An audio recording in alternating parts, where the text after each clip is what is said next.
हमारे खुदावंद यीशु की अंजील मुक़द्दस लूका के मुताबिक उसका 11वां बाब 29 से 32 आयत तक। एक दिन जब बड़ा हजूम जमा होता जाता था तो यीशु कहने लगा कि ये पुश्त एक बुरी पुश्त है। निशान की तालिब तो है, मगर यूनुस के निशान के सिवा कोई और निशान इसे दिया ना जाएगा, क्योंकि जैसा यूनुस अहले नैनवा के लिए निशान ठहरा, उसी तरह इब्ने इंसान भी इस पुश्त के लिए होगा।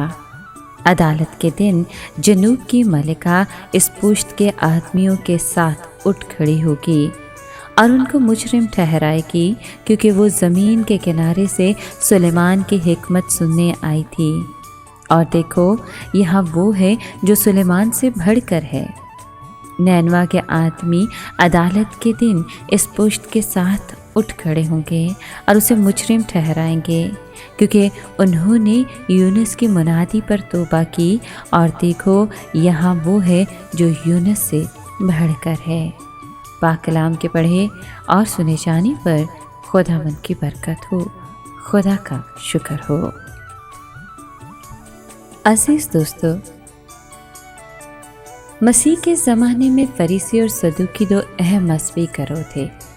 उन्होंने आसमान से एक खसूसी निशानी का तकाजा किया, मगर इससे पहले कई निशान ज़ाहिर हो चुके थे जो साबित कर रहे थे कि मसीह ही उनका मसीहा है। उसने 5000 लोगों को खाना खिलाया। मौजज़ाना तौर पर 5 रोटियों और 2 मछलियों को ज़्यादा कर देने से वो गलील की झील में पानी पर चला। उसने लोगों की एक बड़ी तादाद को शिफा बख्शी जिस को भी उसने छुआ था। उसने कनानी के बेटी को शिफा बख्शी थी। उसने अंधे, बहरे और कोढ़ से भरे हुए लोगों की एक बड़ी तादाद को और इसके अलावा दूसरे बेशुमार लोगों को शिफा दी। उसने 12 मरतबा निशानियाँ पेश की जो उन पर जाहिर कर रही थी कि मसीह ही उनका मसीहा है। मगर अब उन्होंने एक बार फिर से एक और निशानी मांग ली।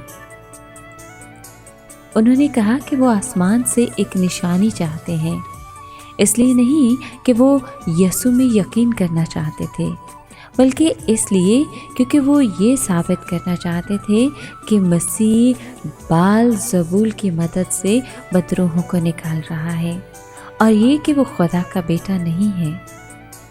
उस ज़माने के लोग निशान तलब करते हैं, लेकिन उन्हें यूनुस नबी के निशान के सिवा कोई और निशान नहीं दिया गया।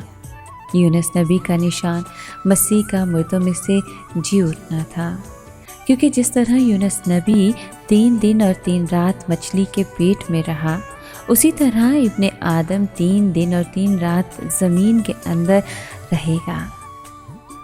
यूनुस नबी की मिसाल मसीह की मौत और जी उठने की मिसाल है, और ये यीशु को मसीह साबित करती है, जिसके बाद बहस की कोई गुंजाइश नहीं रहती।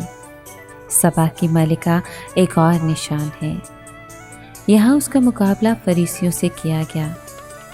वो बड़े ज़ौक़ और शौक़ से सुलेमान की हिकमत सुनने आई थी, लेकिन फरीसियों ने उसकी बात सुनने से इनकार कर दिया, जो सुलेमान से भी बड़ा है।